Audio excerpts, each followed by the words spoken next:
ఎక్కువ. యాదాద్రి భువనగిరి జిల్లా చౌటుప్పల్ ఆర్టీఓ కార్యాలయం వద్ద RRR ఐక్యవేదిక ఆధ్వర్యంలో ధర్నా కార్యక్రమం చేపట్టారు.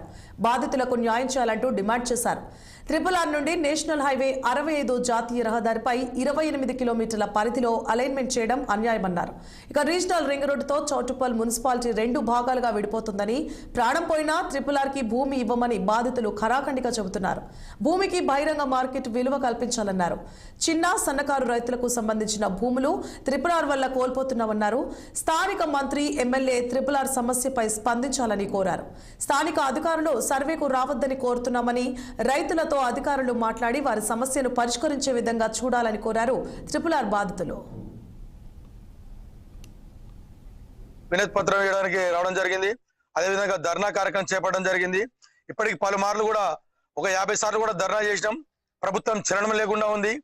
కళ్ళుండి కూడా చూడలేకపోతుంది, చెవులుండి కూడా ఇనలేకపోతుంది. ప్రభుత్వం మరి ఏ విధంగా అయితే చూస్తుంది? స్థానిక ఎమ్మెల్యే గారు, మునుగోడు ఎమ్మెల్యే గారు కూడా దీని మీద దృష్టి సారిస్తలేడు. ఆయన ప్రజాపాలన ఓన్లీ కాంగ్రెస్ వాళ్ళకి మాత్రం ఎమ్మెల్యే అని అడుగుతా ఉన్నాం. మేము రైతులం గామా అని అడుగుతున్నాం. వారిని కూడా మంత్రి గారు అసలే పట్టించుకోవడం లేదు.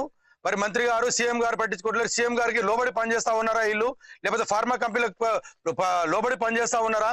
రైతుల గోడు ఎక్కడన్నా పోని రైతులు చచ్చినా సరే ప్రాణాలు తీసుకుంటామని ఉన్నారా? ఆర్టీఓ గారు ఇప్పటికి 2 వారాల క్రితం కూడా గతంలో వినతి పత్రం ఇవ్వడం జరిగింది. పెద్ద ఎత్తున ధర్నా చేసి రాష్ట్ర వ్యాప్తంగా తెలిసే విధంగా ధర్నా చేయడం జరిగింది.